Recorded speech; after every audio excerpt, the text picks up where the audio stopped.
In tonight's research, City Hunter Episode 13, Workout in the Media, and Benny Hill, Let Knowledge Flow.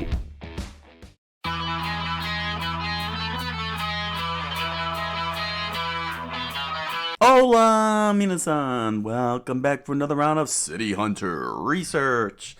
Well, we've gone 3 straight episodes where Rio was basically, if not crossing the line.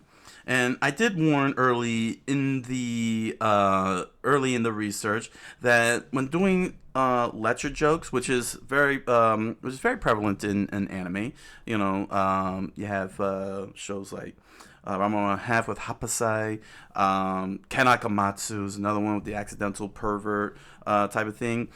It's very slapsticky and so on, and I said very clearly, you gotta handle this with Mercury. You gotta handle it with Mercury because you don't want your main character to be unlikable. And right now, I want to say Rio is unlikable because of the past 3 episodes, but the problem is that because it was so absurd, the whole entire scenario was so absurd. We're talking about a mob that pulls up and pulls out bullhorns and started screaming out to Rio to return the money. Then you had a magician this guy who's like a fake psychic, that had this whole elaborate underground thing for underground laboratory for some reason, with a wacky sidekick. And then the last one, you had this bad guy who really was mistaken for Arnold Schwarzenegger. They made him look like Arnold Schwarzenegger, and the crowd was like, "Oh, it's Arnold Schwarzenegger!" And then it got even more absurd when he popped up and handed a gold trophy to Rio. It was so absurd that the things that Rio did when it came to his lechery was equally absurd. It was completely absurd. And it's very hard to sit there and say he's an unlikable character because of what he did, in those 3 episodes, in these last 3 episodes. And it's pretty insane. It's a very, very insane comedy because keep in mind, Tsukasa Hojo, the creator, wrote a comedy. It's an action comedy. It's a comedy series. It's not serious. And he made sure of that after killing off Makamura early in the season. Because in that, there was one piece of comedy at the very beginning, but then the rest of the show went into a whole dark place. With Makamura dying on a mission and Rio going out and getting revenge. Like, he went full John Wick on these guys. And it was on such an extreme end of the pendulum that Tsukasa Hojo went to the other side of the pendulum to remind everybody this is a comedy. And he took it he cranked that absurdism to 11 because it is completely absurd. It is completely absurd. In that last episode, he would have been arrested if it was a serious drama. If it was a serious drama, excuse me. If this was a serious drama, he would have been arrested for taking Tatsuya, say to where he took him to. But because it's supposed to be a comedy series, it was taken to an extremely absurd level. And keep in mind that this is the same show where Ryo's client hired Umeboshi, a friend of his, to assassinate her, and he took it to a level where he drove a freaking truck through a freaking studio as his method of assassinating her. And then it ends with him and Ryo holding bazookas at each other, but with a wall between them, ending in a stalemate. That's how extremely absurd this is. This is an absurd comedy, action comedy, and so some of the extremes that Rio has done the past 3 episodes, I can understand for some audiences if it comes off, if it's off putting. It's a fair criticism, but I know that this is coming from a place of absurd comedy, extremely absurd comedy, and Hojo is actually really pushing the envelope, pushing the line of comedy here, especially with the last 3 episodes. So it's a good observation in the research to make note of. But like I said, as I said before, there's still, you still got to treat it with Mercury, like it's Mercury. So Hojo's way of handling with Mercury is taking it to such an absurd level. You can't do nothing but laugh at it. You can't sit there and be like, oh my gosh, I can't believe this. Oh, that's so offensive. Because it's just too extreme. This show is too extreme when it comes to its comedy. And then if it goes into serious mode, it goes into a very extreme end, as what happened with the episode of Makamura, that led us, that ended up introducing us to Kaori. That episode introduced us to Kaori, So yeah. Did it work? I don't know. If it works for person to person, hands down. So yeah, I thought I'd reflect on that. Tonight's episode is My Foe is a Beautiful Lady, the biggest woman trap in history. So apparently, it looks like a woman is going to get caught up in a trap, some type of big time trap with Rio at the helm. So whoever it is that's gonna pop up might not be good for him. Clearly, it's going to be extreme and absurd again. And keep in mind, this whole show has been absurd, okay? Because Rio stood on an airplane next to a helicopter, which technically speaking does not have the same speed. Would not have the same speed as a biplane, because it was a biplane. It was flying with the helicopter, and somehow he accurately shot the latch of the door, okay, on a moving plane that's probably going 500 miles per hour on a helicopter that somehow is going 500 miles per hour. He hits the latch, okay, and the whole door falls off. He didn't hit the hinge. He hit the latch, and then the whole door flies off, and then knocks the back propeller off. And he did it at 300 miles. So it's a very, very absurd show here. It's a very absurd show with absurd comedy. Hojo's is just pushing the envelope. So yeah, there we go. But I'm in it for the ride. I'm in it for this absurd ride. It's all good. But it is good to observe. It is good to observe things and take note of what Rio does, because he is supposed to be the hero, and you don't want your hero to be unlikable in these types of comedies. So there we go. So call to action: comment, like, subscribe, follow, hit the notification bell, and now let us begin the research. Nihon summer sale, Sumer sale. The Sumerians are here having a sale. Oh, XYZ mission.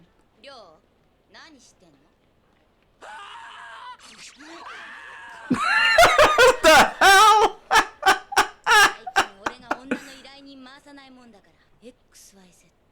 Oh. Seiko's back? Oh no. Oh no. She got him.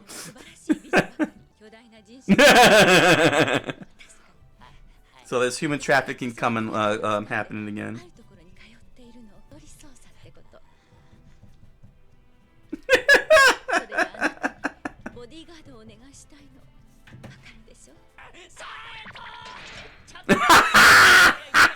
He's got a jail. She's got a bars there.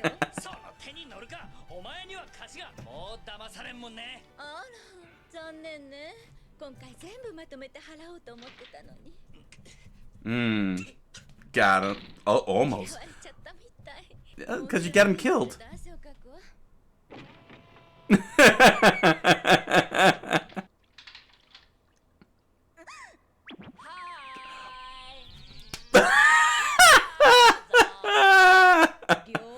Got the gun out.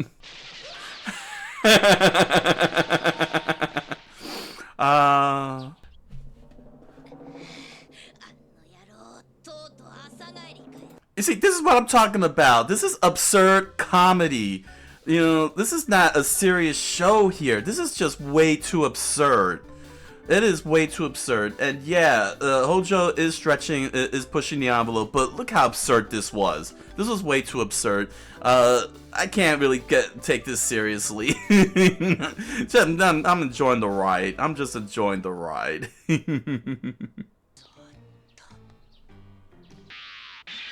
Oh, missed. Yeah, you're dead.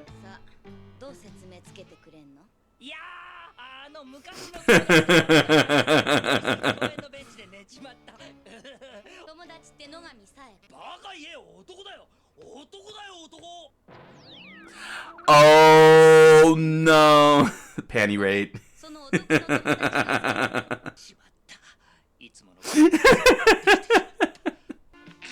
Oh. Oh. Caught him.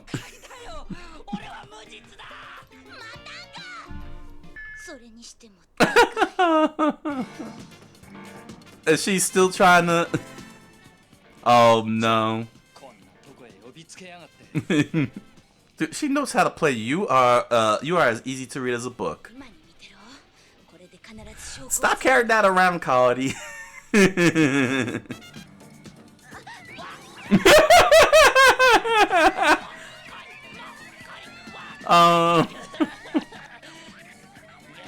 Oh my gosh, she's like, oh, Spider-Man.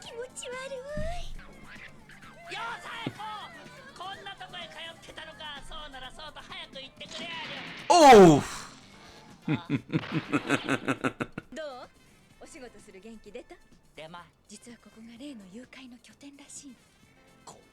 Oh. So she's undercover. It's him. He's the one. Yep. Put that away. Oh.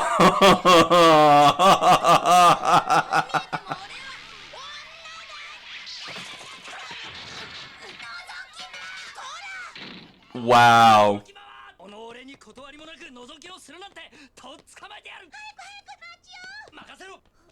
No way. She played that out because of that fake wig. That fake wig. Yeah, she put on that fake wig. Well, I don't know why some fake wig. Wig is wig.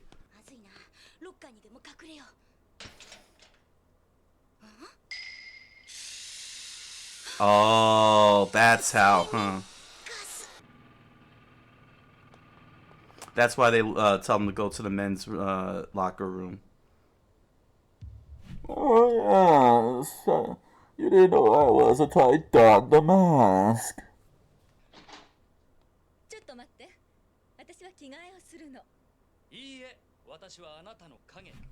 Slam the door with his fingers in it.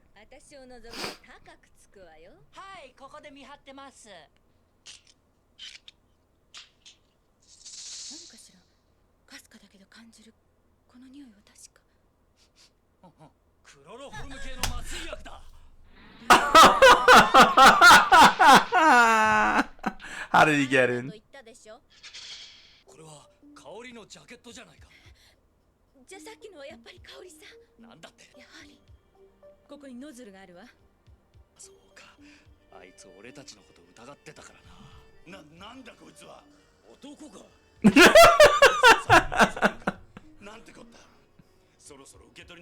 How can they not see the physique?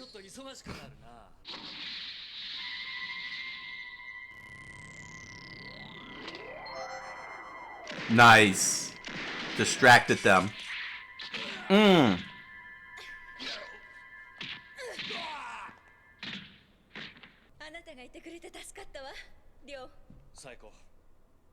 芝居はやめたらどうなんだ。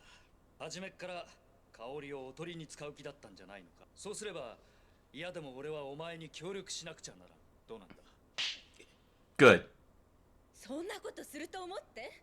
牧村の妹に。牧村と私は以前からこの事件を追っていたのよ。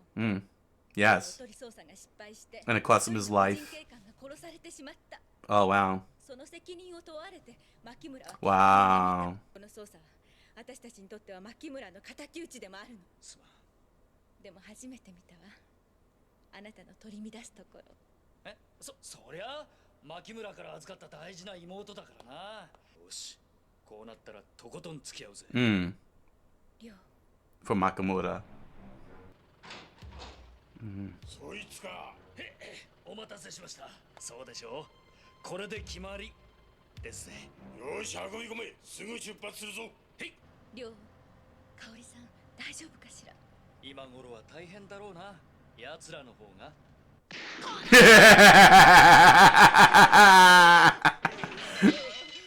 う勘弁してください。うるせえ。ガスなんぞ嗅がせやがって。 Yeah. りょうとさや子はどこ行った。だから知りませんったら。言わないともう一発行くぜ。よーし。やめてくれ。お助けを。 Next time she will connect. Damn. Oh no. They armed up like the military here. さあ降りてきたまえ。特別室にご案内しよう。分かってるわよ。 Damn. So they haven't sent them out yet, huh? They've just been holding them up for a while. For a time. かなり大掛かりな組織よね。 Here comes Kaori. In the tiny mobile. It might be to their advantage with Kaori showing up now. They'll be so busy dealing with her. He could be able to take care of those with a lighter group. So the ringleader is a woman. And he's falling for it. Yeah, you got to. Oh no. His weakness. Oh, I'm surprised she didn't go running in.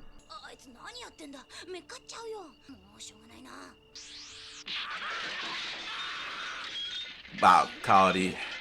How did you get an arm like that?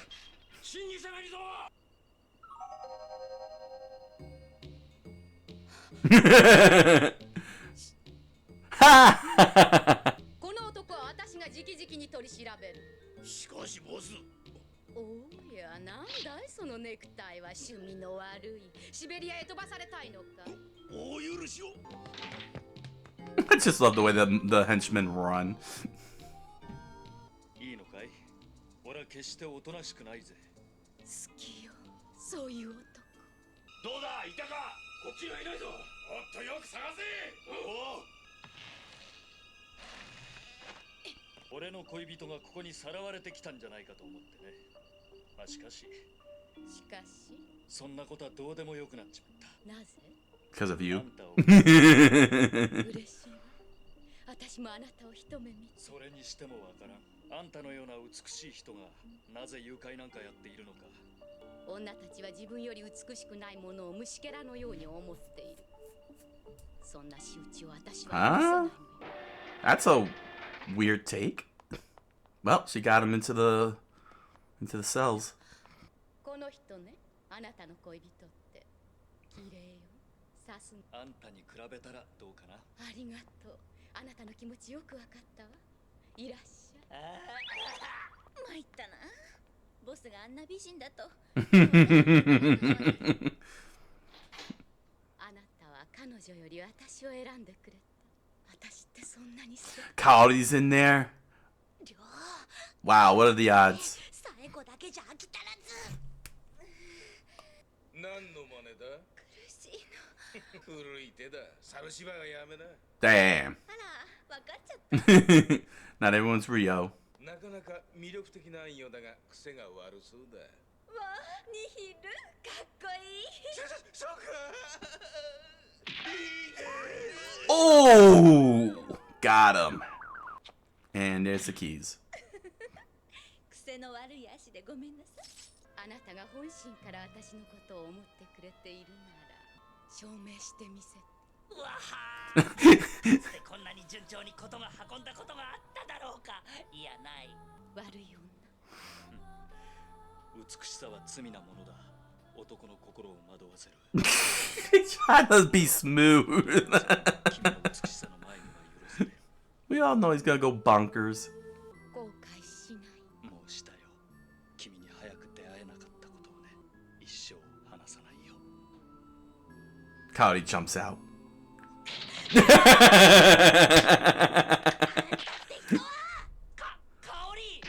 Ah, dang! Can't even shoot.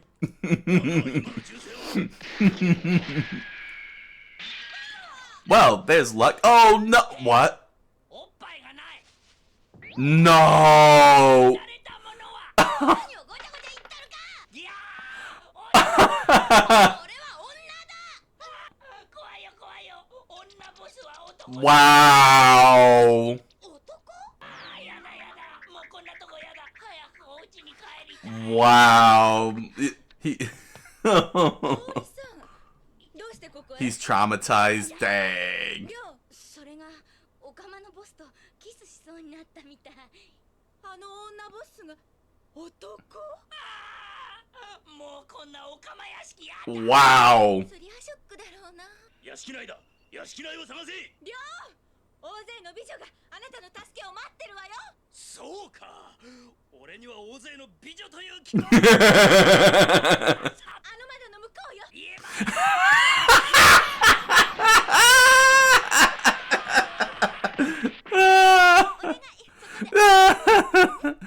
This is precisely what he's talking about. She puts him in a dangerous situation like this. 100 against him.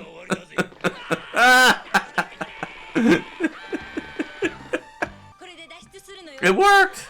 It worked. The women are rescued. ねえ、りょうは置いていくの？りょう、これだけの女の子と一緒に運ぶつもり？あ、確かに。あとはボスを連れてきて出発だ。 Don't have to. The boss is here. 私ならここにいるわよ。覚悟はできてるでしょうね。私は Wow, she had time to dress into that?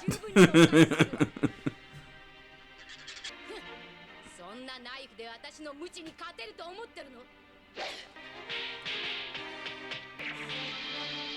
Whoa, dang. What kind of whip is that? 私をコケにしてくれた女など生かしておかない。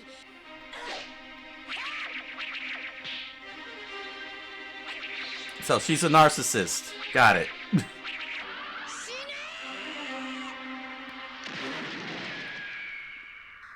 Rio. 悪いな。じゃあ The voice. また貸しが増えたな、サイコ。よせ、お前に勝ち目はない。しかし部下たちはどうした？なに、軽いもんさ。 No way. He took out 100. Wow. Wow. これは現実だ。夢に Cody, Seiko, stop him. サイコちゃんがみんな俺を注目してる。 たり。 Wow. Cody, you're crazy. Oh, that's why she did it. Oh, she wanted evidence. She wanted those receipts.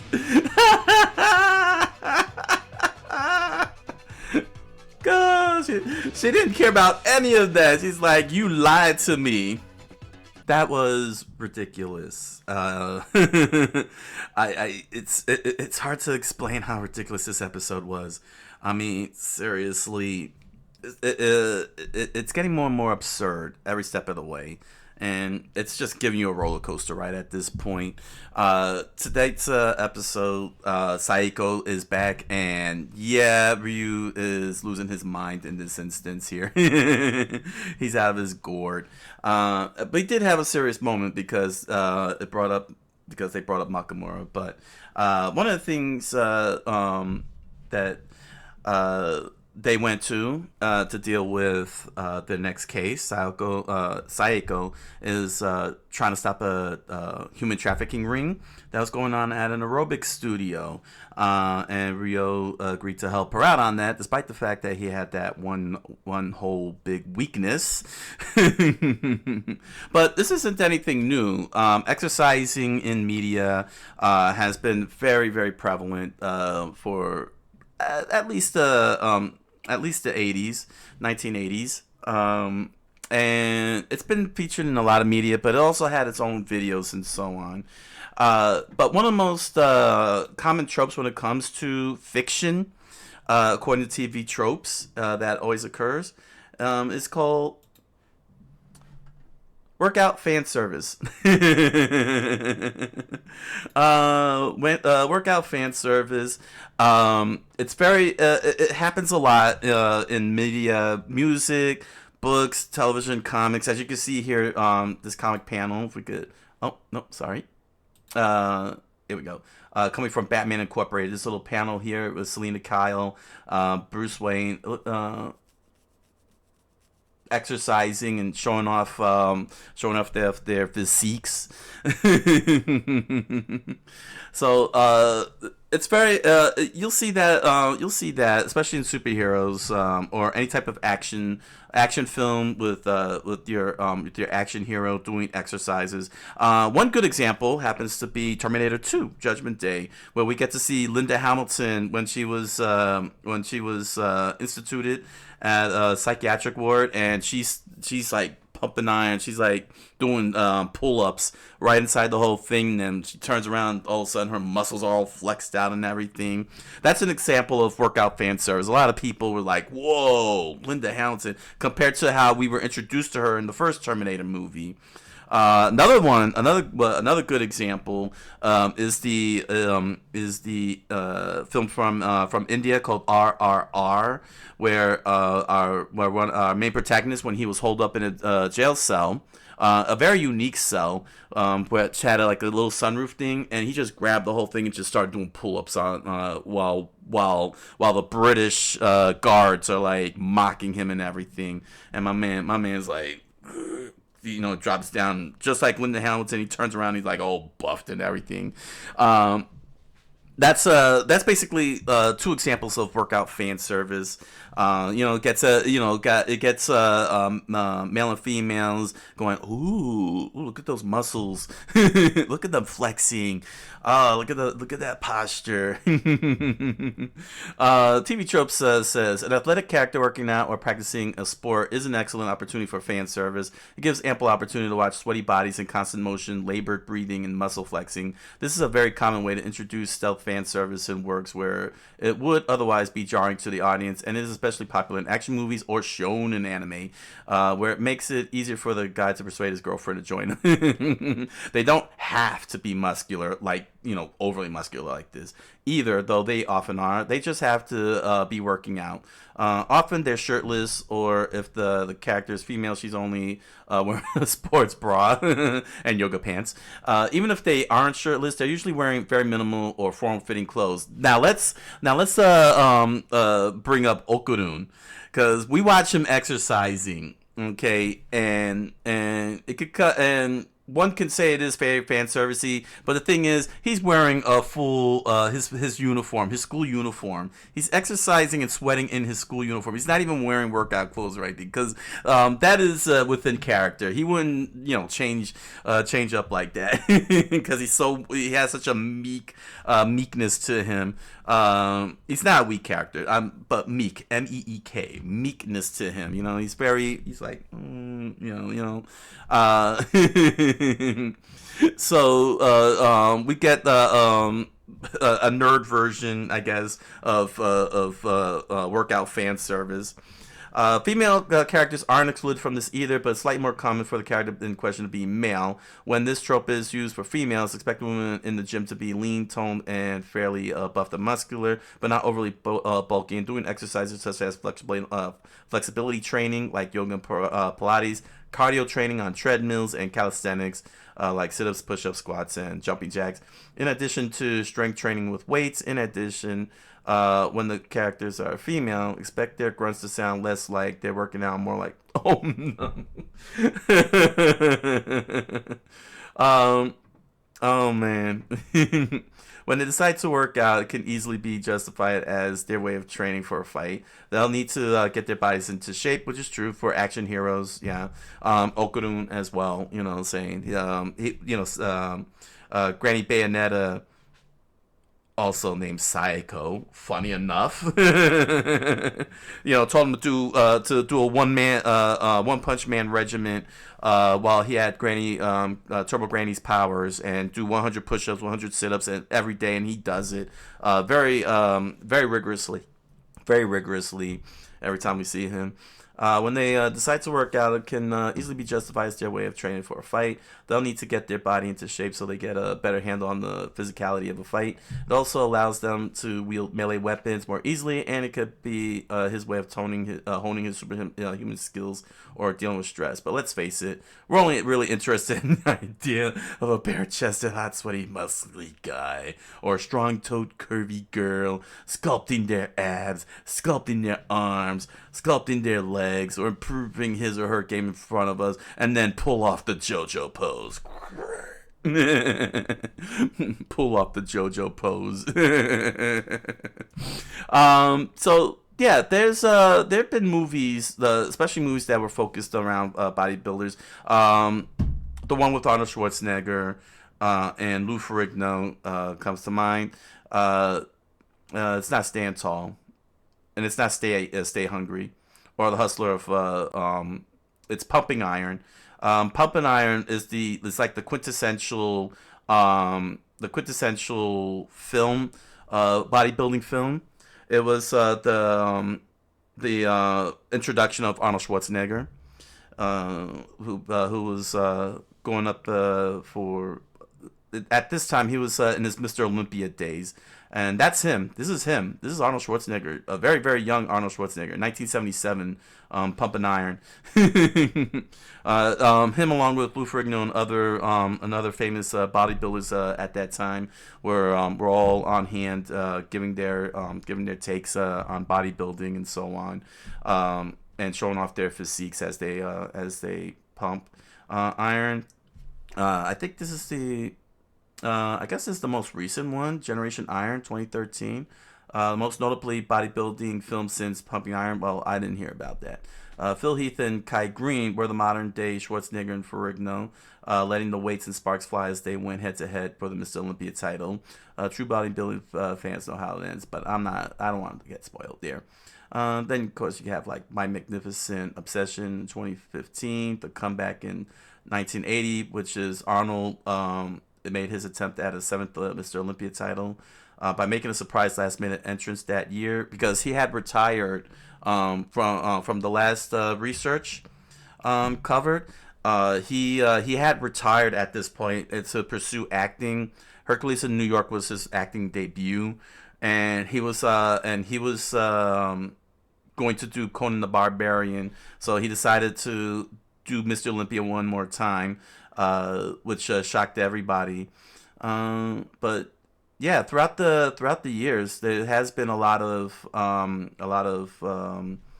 I guess what they call muscle movies. Here's Lou Ferrigno. Lou Ferrigno is best known for playing the Incredible Hulk when David Banner in the live-action series, played by Bill Bixby, would go crazy. Lou Ferrigno would be the one who become the Hulk, and his physique, made him look really like the Hulk. Sure, he didn't turn into the super tall giants or anything, but anybody who's a Hulk fan, anybody who's a comic book fan, anybody who's from the 80s would know Lou Ferrigno was the Incredible Hulk himself on television, and it was very, very popular at that time. Especially the TV movies that introduced Thor. And that's one of the interesting things too. Just a quick aside is the fact that people were familiar with the Incredible Hulk, so it made sense that after the Iron Man movie they would go to the Hulk as their second Marvel Cinematic Universe movie. But yeah. Not only was these types of documentaries and films very popular, but throughout the 80s and 90s there were workout videos. All kinds of crazy workout videos. How do I know? Because the infomercials kept popping up on Saturday morning cartoons. ESPN would air workout shows all day, all morning. There was just workout shows everywhere. It was the big thing. There was a whole aisle in your local rental VHS rental store of workout videos. Blockbuster had workout videos to rent out. It was crazy. It was a big craze. Let's see here, and even though it's still yoga is the big thing now. But the crazy thing is that it was all over the place, and there wasn't even a single. I don't think there was a single movie that didn't have a workout, some type of workout scene going. Superman 4, like a lot of movies had that. There was Superman 4, Back to the Future. They didn't have a workout scene. That didn't have a workout scene, but yeah, they did show that there was a workout place that used to be the 1950s hangout, Lou's diner. Let's see what else. Superman 4 had the let's see. Revenge of the Nerds had Wormser and Lamar doing workout with a workout video, VHS video. There was Return of the Living Dead Part 2, where the sister was doing. Yeah, it was just everywhere. You couldn't go into a movie or a television without someone doing a workout. Somebody doing a workout. Let's see. Did you know this is coming from in the 80s? Written by Julie and this is an old article. 2021. Let's see. During the 1980s, aerobic classes were taught in gyms, clubs, schools, hospitals, parks, and other places where people could exercise. It was a great way to get fit while having fun. In the 1990s, aerobics moved from gyms to homes with videos like Buns of Steel. Oh yeah, what's her name? Suzanne Summers. Oh dang, that one was iconic. I forgot the name of that. And Buns of Steel, yeah, that's an excellent title for a workout video. Oh my gosh, and video and commercials for like Lucille Roberts and Jack LaLanne. It was just everywhere. Aerobic exercise has many benefits, including weight loss and increased muscle tone. Did you know during the 1980s, many women wore leotards, tights, and sweatpants to work out in gyms and fitness clubs? Women also wore these types of clothing at home while exercising on their own with workout videos or video games.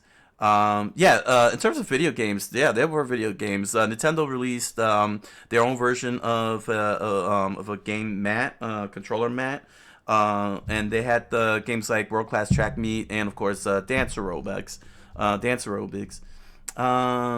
Let's see.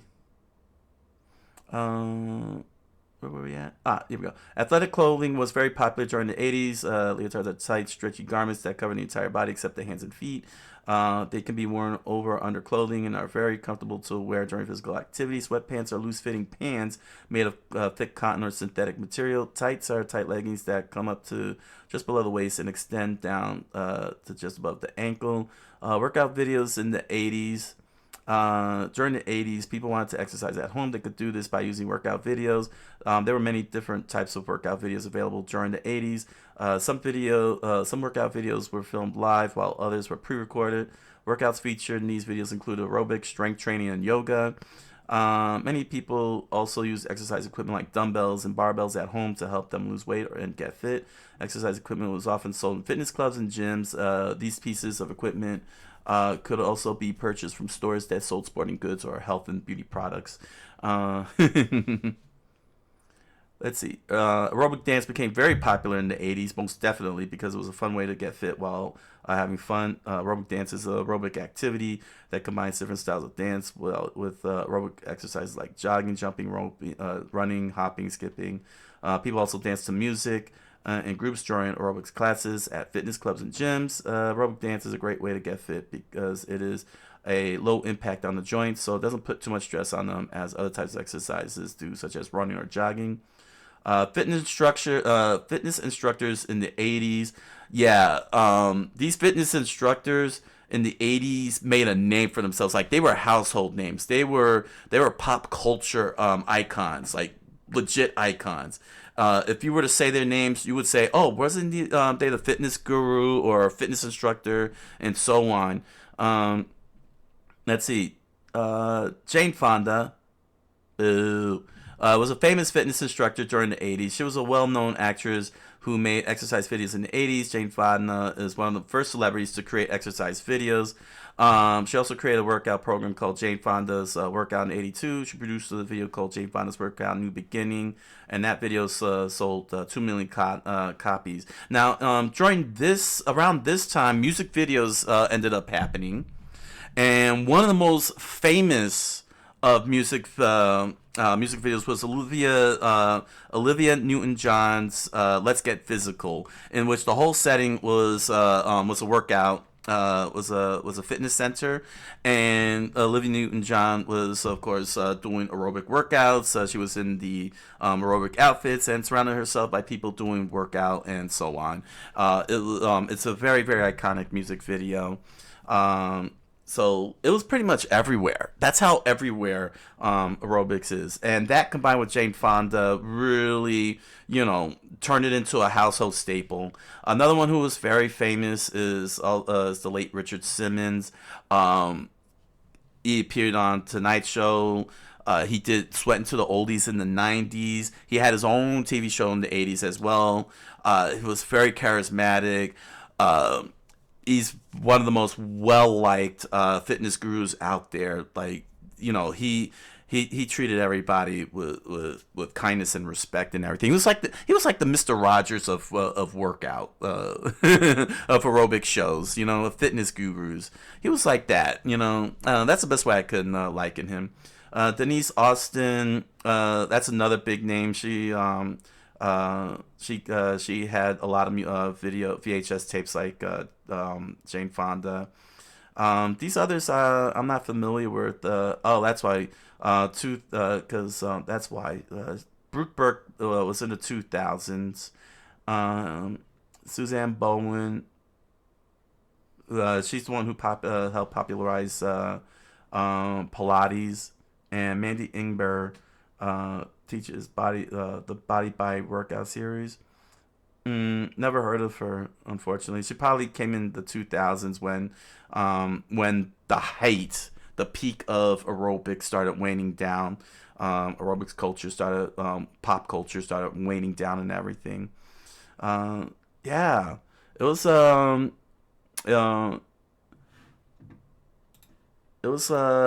definitely, I wouldn't even say a phenomenon. It just became American culture, hands down. It really became a part of American culture. It is a very cultural thing. You will see so many Americans doing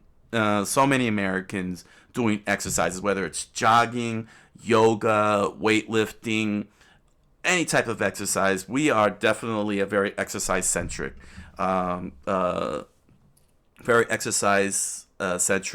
nation. And it depends. I mean, it doesn't have to necessarily, exercise doesn't even have to necessarily be jogging and running. You could just be doing a walk. That's what I do. I do walks. That's my exercise. That's my go-to exercise. I'm not gonna show off my legs, that's for sure. I'm not gonna be like those internet people who like to show off their bodies in a very narcissistic way. No. But yeah, you could do exercise, just a simple walk. Do a 1 mile walk daily. Helps a lot. Or if you're near a hill, do a walk up the hill. Walk up the hill, walk down the hill. It's very good. It's very good stuff. There's nothing wrong with exercising. You know what I mean? And just keep at it. You know what I mean?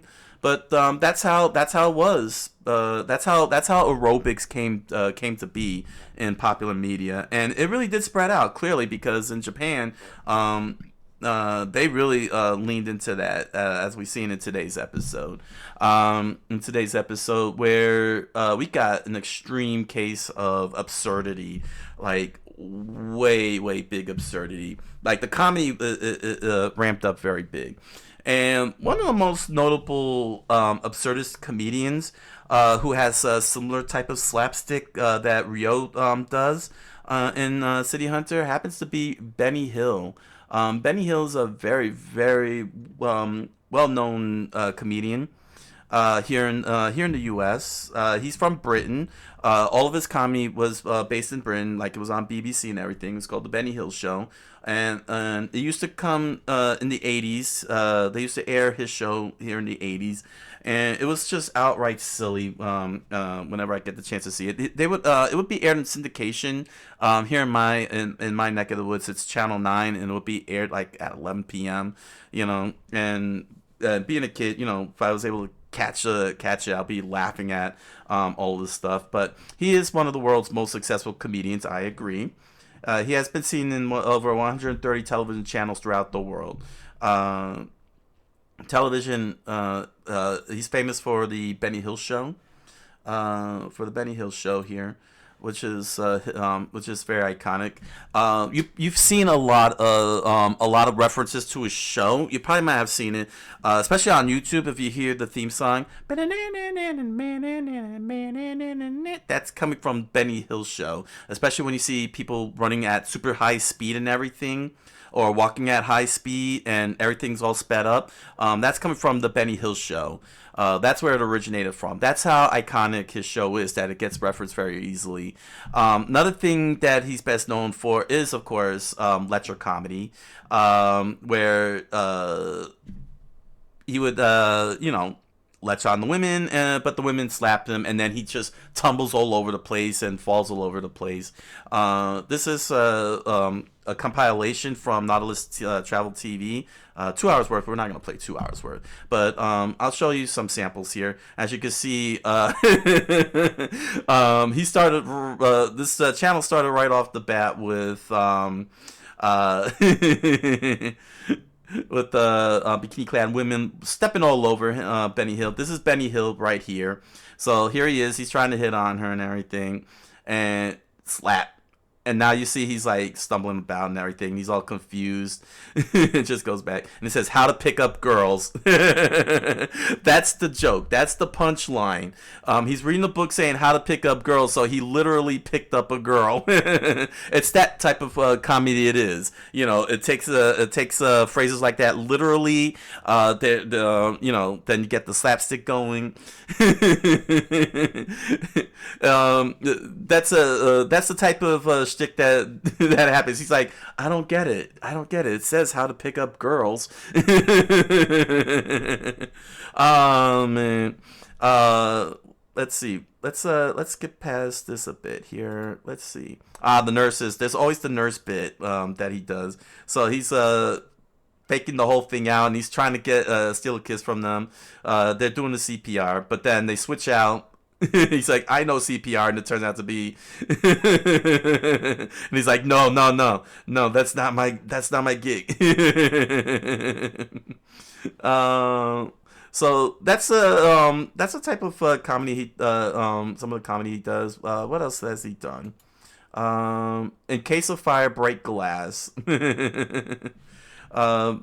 Let's see here. Let's just take a quick look at this. And the good thing about this is that we don't even have to play the audio because it's always silent. They rarely talk in this show. So. And his pants are all shredded up. It gets weirder and weirder. It's a lot of weird comedy. And then this part here. Yeah, snatched the wig. A lot of physical slapstick. Oh, and then he poked her. You saw what happened, right? He accidentally poked her in the butt, and then she slaps him, the bald guy, knocking his wig off.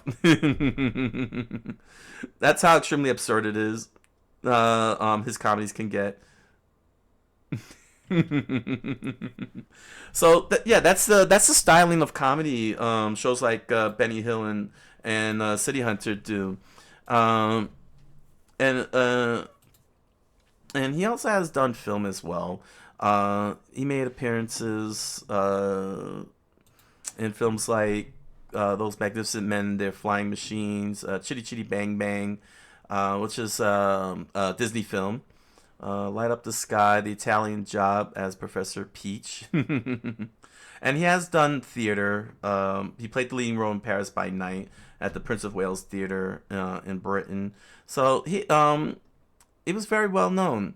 Quote from veteran producer Hal Roach, responsible for the best of Laurel and Hardy, asked during a campus lecture if any modern comic measured up to the greats of the past.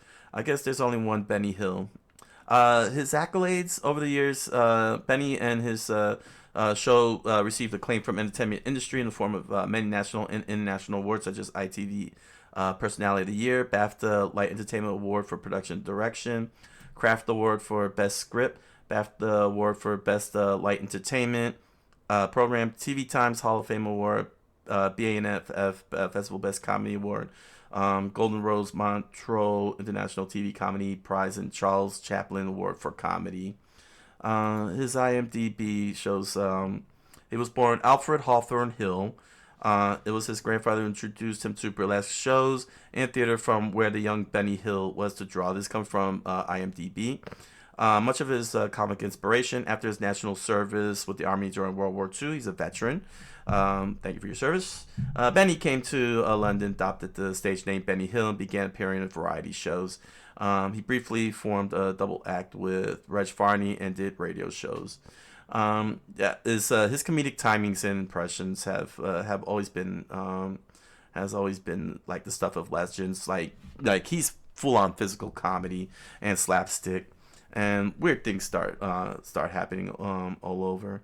But in terms of discography, he's really more like Benny Hill was his primary career. It was his primary focus. Let's see. Did you know? Did you know when Hill died in 1992, his estate was worth an estimated £10 million. The only will Hill created left his estate to his parents, who died years before. Next in line were his brother and sister, neither of whom he had a close relationship, but like his parents, are also dead. As a result, Hill's estate was divided among his 7 nieces and nephews. That's so sad. His will had no didn't have any. Oh, we need to find if there's any other trivia, because that was a sad one. Let's see.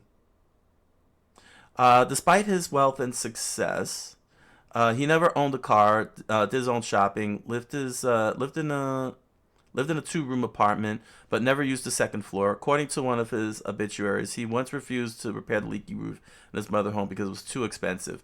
Okay. Let's see. He was the star of Genesis' music video for Anything She Does in 1986 from the Invisible Touch album. It was the band's idea to cast him. He played his Fred Scuttle character, who is the new head of backstage security. Needless to say, his incompetence due mainly to his wandering eye for the ladies. Lets all manner of people into the band's dressing room. The video used many of Benny's trademark gags, and separated customized version was shot to use as the opening of the group's world tour. As the opening to the group's world tour. Wow. Let's see if we can find that.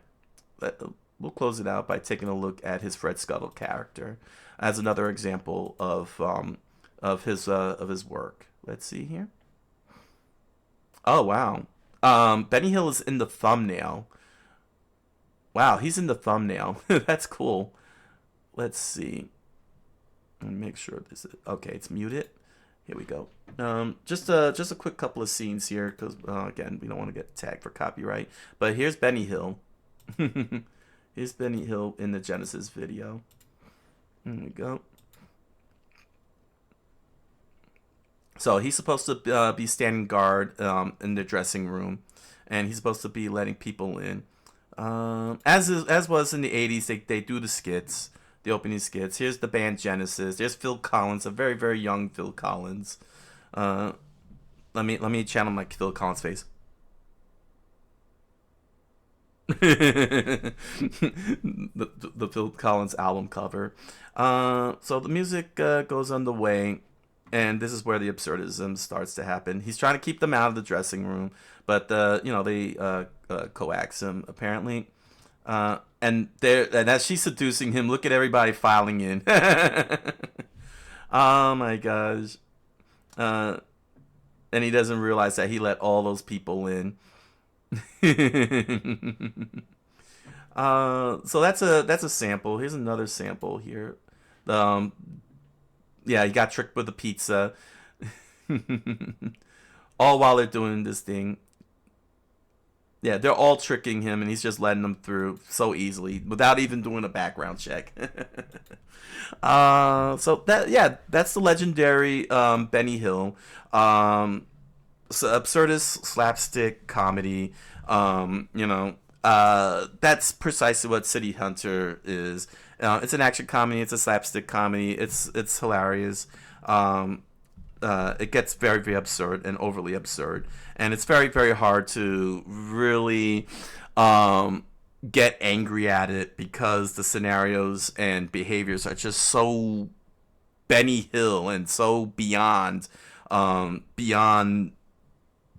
like comprehension. You have no choice but to really laugh at it and enjoy the ride. So yeah. Yeah, that's the research. So yeah, today's episode. Let's cover today's episode. My foe's a beautiful lady, the biggest woman trap in history. Saeko is back. Saeko's back. Everyone's favorite detective. She's back with a mission that that was connected to Makomoto to an extent. They had a mission. Turned out that they both had a mission, and it led to the death of one of the victims, and Makomoto couldn't live with himself. And so Saeko basically wanted to recruit Ryo to help him out, to act as a bodyguard, while she infiltrated an aerobics studio to find women who are being human trafficked by a syndicate. And of course, Ryo being Ryo,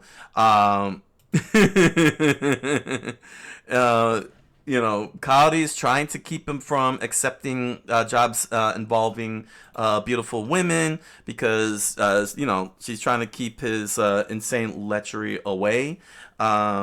Especially the past 3 episodes. Unfortunately, it was Saeko, and he is a sucker for Saeko. So much so that the first thing he does the second Coyote shows up is scream and run away.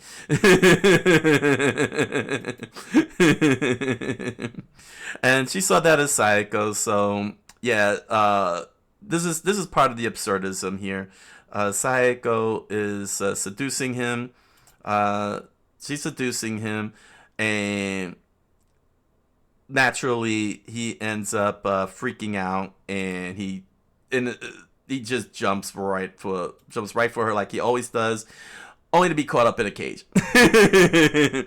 This is absurd comedy at its finest. She's sitting there seducing him. She knows he's gonna leap up at her, and she has a cage in her apartment. This is an apartment, and she has a cage to block him. She has a fully functioning cage in her apartment just so she can bring him over and, and seduce him. She knows how to work Ryo up, man. He is such a sucker. Oh man. But he had to hurry back. Of course, he crossed he got caught crossing the line with Sayako, and she pulls out the gun and beats him the hell up. Like, he came in with bruises, with a black eye and everything. Oh man, it's pretty insane. It's pretty hilarious. And then he goes full Spider-Man at the aerobics studio. Oh man. But the case gets underway. Of course, Kaori, he lied to Kaori about being with a buddy, and yes, he brought some evidence, and so she's running out to find out if Sayako is the culprit, is the one who's he was seeing, because she wasn't gonna have it. And of course, we get one of these little moments in anime, and that is the accidental pervert trope. What happens is that, and the way that the trope works is that we would have a male character, either accidentally stumbling or attempting to take a peek in a lady's room. The ladies catch him and they beat him up. That's always been the standard staple. Sometimes it could happen accidentally, like in the case here with Kaori, even though she's a woman, which leads to a very crazy punchline here. But basically, the way the accidental pervert joke is that it's supposed to be an accident. The male character accidentally enters a room that is full of women, usually in the changing room or at a hot spring onsen. They freak out. He's like, no, I didn't know this was the right place. And, and it is genuine accidental, but it doesn't matter. He's a guy in a ladies' room, and they beat him up and throw him out. And that's what happens here with Kaori, because they think she's a guy, a peeping Tom, and then they kick her out, throwing all sorts of objects at her, and of course a wig, which was surprisingly enough and funny enough. She uses that wig to get him out. Yeah, as you can see, they throw her out and chase her out, calling her a peeping Tom and everything, mistaking her. She's screaming, "I'm a woman." Then, of course, Sayako realizes that was her, and we find out their methods. They trick the women into going to the men's room, to be able to change and have privacy. The traffickers stumble upon Kaori. They gas her. They capture her. And now it's infiltration time. Of course, these dudes mistaken her for a guy. They're like, "Is this the peeping Tom who's causing all the rack?" Poor Kaori, and so just so easily mistaken. And then we get the little moment here where Makamura. We find out that Makamura had quit the force because a victim had lost her life. She was killed while Sayako and Makamura were trying to rescue her, and he took the responsibility for the botched operation and quit the force, and that's how he ended up with XYZ, clearly, later down the line. And of course, Rio at this moment called Sayako out, thinking that she was using him to trick Kaori to go to the aerobic studio to get for her to be captured and used as a tracking method to get further infiltrated. And Sayako wasn't having that, because that's not really true. The only reason why Kaori showed up was because she was chasing him, because she suspected he was with Sayako. But she slapped him justifiably and called him out on it and explained the whole situation. And one of the weirdest, I wouldn't say weirdest, one of the most interesting lines she says to him was this: "This is the first time I've seen you lose your cool like that." Now, keep in mind, he wasn't screaming at her or yelling at her or anything. He was just calmly, breaking down the whole pattern, and that's him losing his cool. We've seen what he is when he's beyond losing cool. When he went to take down the crime syndicate that killed Makamura, That's scary that this is him losing his cool after we seen what he did to that crime syndicate after they killed Makamura and he went John Wick on them. That's insane. That's an insane personality that we get from Rio. That is depicted and called out on Rio, and it's scary as fuck. I don't even know what happens if he goes to the next level of anger, of rage. Probably annihilate everything. But yeah, everything, cooler heads prevail in this moment. Rio went on the mission.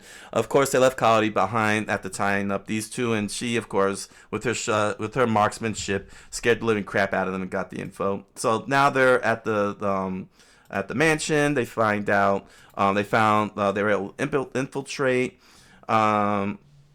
They found where the kidnapped women are being held because Sayako was sent down there. Meanwhile, Rio is is perched up over by the window, watching, listening in on the whole situation. There he is, listening in on the whole situation. It turns out that the ringleader is a woman, happens to be a woman. So of course, Rio basically was like, oh. His Mokuri kicked in, but Kaori somehow with such a powerful arm threw a rock at him from that far away, that high up in the roof, and knocked him through the glass. And that's when he meets the ringleader, and he starts smooth talking. Then she starts smooth talking, and everybody's smooth talking. And she takes him to bed. She shows him what the operation is like going on because she, got attracted to him. And so he's able to see Sayako, find out where everything is. And weird things start happening. Like, all sorts of weird things start happening. So the ringleader's seducing her. Sayako kicks the guard in the nuts and gets the glass. And they end up having... Then Kaori shows up and starts firing away. And that's when they find out the truth that the ringleader is actually a man. And Rio just his brain went full 404 blue screen of death. And what's crazy about it is that this running gag of Kaori being called a man resulted in resulting in the punchline that the ringleader is actually a man dressed as a woman, and doing the whole entire ring. It's kind of crazy how they flip the script with these with Kaori and the ringleader like that. Of course, he's like, oh my gosh, Rio. Sayako, of course, needed a distraction, so she snapped him out of it by telling him that that there's a whole bunch of women that needed his rescue, and he's like, "Where?" And she said, "Jump out the window." Where are they? And he jumps out the window, like a moron. Oh my gosh, this is absurdity. This is just beyond absurd. This is just beyond absurd. Oh my gosh. Like, seriously, she's like, he's out the they're out the window, and he just goes for it. Of course, he gets surrounded by, in true Kaori Sayako fashion, he gets surrounded by 100 men. It's been established in the first time they met. They had a mission up in the mountains, and he found himself being chased in the avalanche while she was nice and safe in the helicopter. That's why he tries to avoid her, because she always puts him in extreme dangers, and this was an extreme danger where he was surrounded by 100 guards. Then they had one more showdown with the ringleader and the whip that breaks that shreds freaking metal somehow, shredding the side of the whole thing. Rio shoots the whip off.